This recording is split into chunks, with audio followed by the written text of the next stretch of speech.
What you're talking about here is very serious. I mean, this is, you know, how to survive if you find yourself in these sorts of situations. What is singularly the biggest tip you could give somebody, the soundest advice that you could give, I mean, of everything? Of everything, it's, sort of the blanket thing is keep your head. It's don't panic. I mean, primarily we get ourselves into trouble because we're not prepared. That's the first big, that's what happens back at home. You're not prepared, we get into the trouble. But then once you're there, you panic. And that's when it all falls to nothing at that point. So not panicking is the biggest, most vital tip. Well, okay, you deal with animals in here, and you say, you know, how you deal with a jaguar is different than how you deal with a grizzly. So let's keep it Canadian. How do you deal with a grizzly?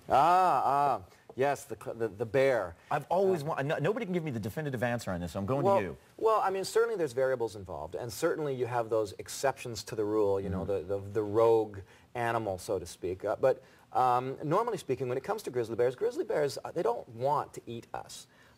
That's not what they want.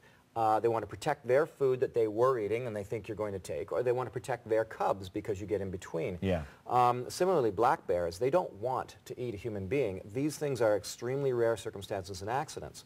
And it really is it runs the gamut of what you're going to do. With a black bear, you can normally intimidate him away with sound and noise and making yourself bigger and all of that. With a grizzly bear, you can't intimidate. You know, you aren't going to intimidate a grizzly bear. I mean, you can't outrun them. It's huge, and you can't outrun them. So for that, it's all about the backing away slowly, being really quiet, or laying still. You've heard people play dead. Curling up in a ball?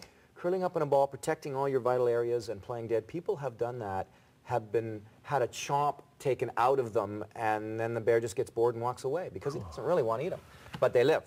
Polar bears, that's what I worry about. Oh yeah, forget it. Polar bears, I mean, as far as I'm concerned, you're a lot like a big walking pink seal, I think, to a polar bear, so it's a different story. Yeah, they're not picky.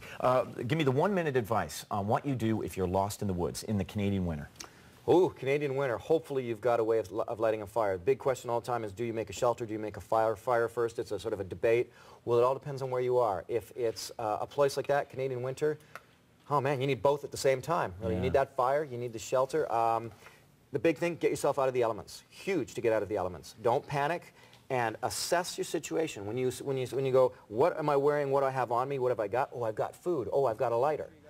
Oh, and there's a cabin a half a kilometer away. Okay, you assess that situation, first starting with your own body, then with everything else that's around you, sort of extrapolate it out.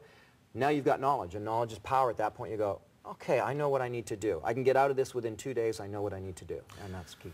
Les, congratulations on your success. Come back anytime. Great to talk to you.